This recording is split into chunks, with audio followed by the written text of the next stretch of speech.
Okay, so I am doing a review of this book, Shoe Dog by Phil Knight. It's the Nike guy, founder of the Nike. It's a very good book. I got it from the World of Books. Very clean book, no pencil mark at all. So you can see what Bill Gates has said about the book, a refreshingly honest reminder of what the path to business success really looks like. It's an amazing tale, which is very, very true.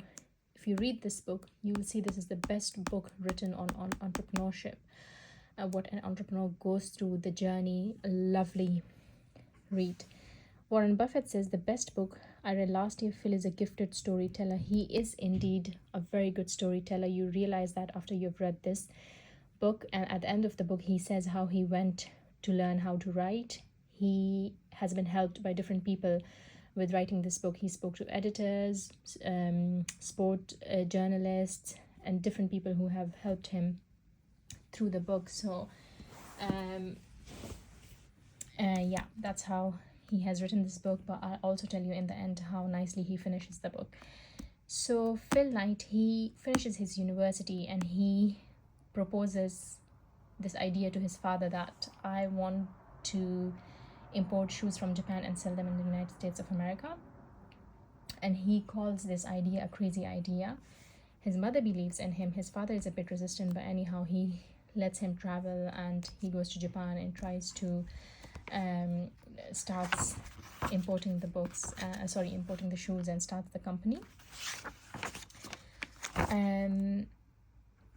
Yeah, and then he speaks about the difficulties that he goes through, how he goes from one bank to another to get funding, get investments, how almost one bank tells him we are not going to do business with you anymore, how the people who initially work with him from Japan tries to take over his company. So he has explained everything, and then how he lives a life along with running the business. He gets married, has kids, and then he takes you through different years. So he'll speak about each year, like you see 1969. Now, reading this, I realized how your business can be on constant CPR for more than a decade, struggling to make the business survive. We come to the end, and the ending, the way it's written, is epic. It's so good.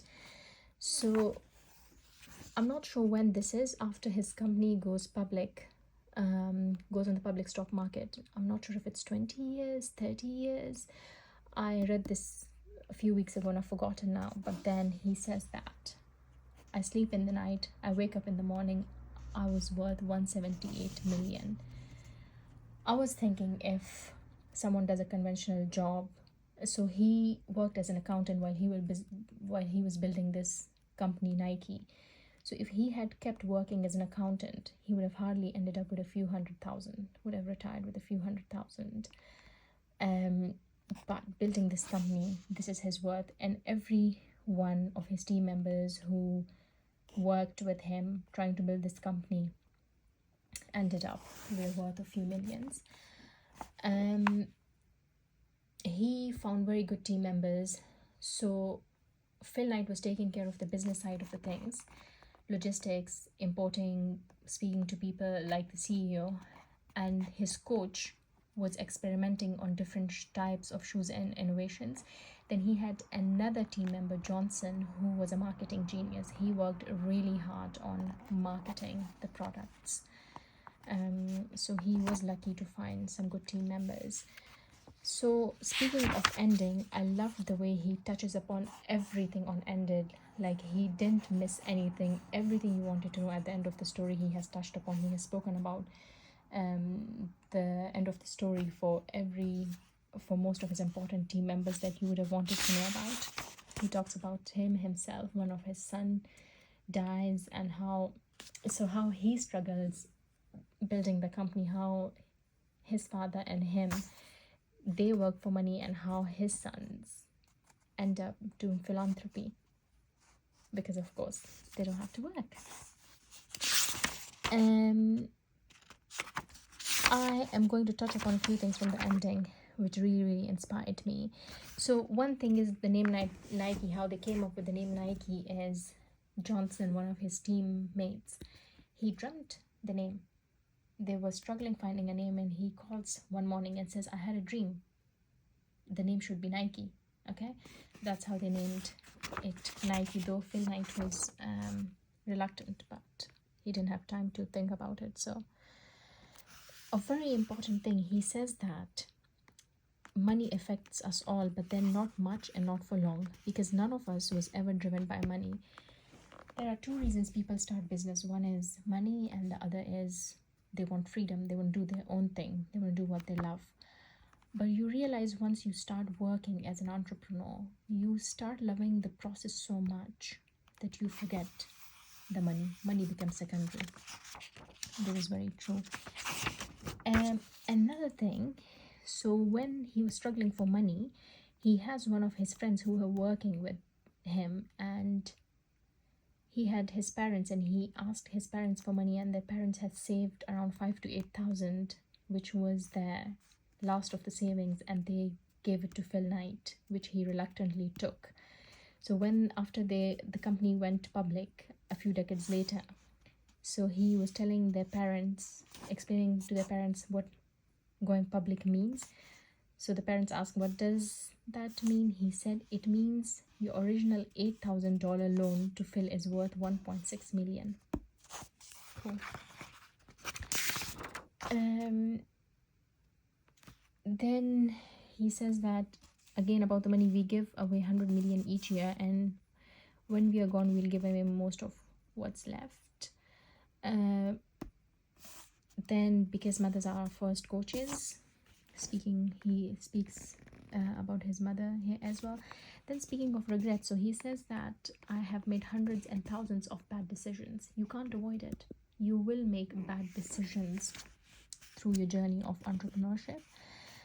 He says, I have a lot of regrets. I have regrets of not having spent enough time with my family, and I also have a secret regret that I can't do it all over again. Every businessman would want to do it all over again with all the lessons learned and do everything right, but that's not possible. Another very important lesson that he says is, I'll read it to you because it's beautiful.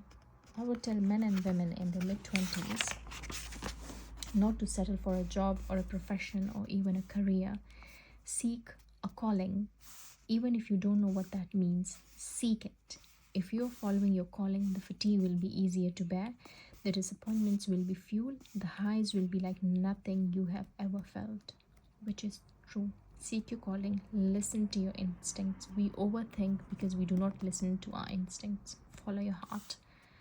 Sometimes your heart can be stupid, but yeah.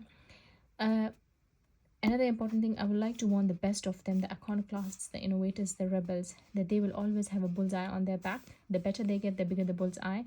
It's not one man's opinion, it's a law of nature. So in this context, he also said that he was criticized for a lot of things, for how he ran Nike and how he was not paying, how he was making use of the cheap labor from other countries.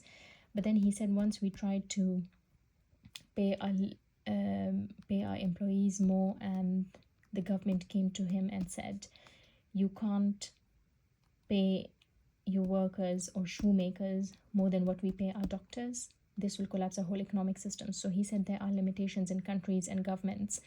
And then he says that people criticize what we do, but then they don't realize how we have created thousands of jobs and stuff like that. Okay, then another thing is luck plays a big role. Yes, I would like to publicly acknowledge the power of luck. Good team is essential, brains is essential, blah blah blah. But let's put it this way, the harder you work, the better your luck. Then in the end, the spirit of entrepreneurship. People who have the spirit of entrepreneurship can't stay still. It's who they are. He has made Nike. Now he's hanging out with Warren Buffett, going to the same places, the same conferences that Warren Buffett goes to. A common man from our home in Oregon to now being the owner of Nike, a global brand. So now he says, I sit at night having the same yellow notepad, writing new ideas, another crazy idea to do something. And then at the end, he thanks his wife, who has waited for him a lot. He would be at work, she would wait a lot for him at home. So he thanks her, and I'm so emotional trying to absorb everything. And I come across this, something written in black pen. Now, I got this book from World of Books. It was very clean, no single scribble, no single pencil mark on it. But at the end, I see this. And I'm like, how can this person even have read this book? No mark except the statement. And I was very distracted by this. Anyhow, this is how the book ends. I would definitely recommend it. A must read for every entrepreneur. I just love this book. I'm gonna keep this forever.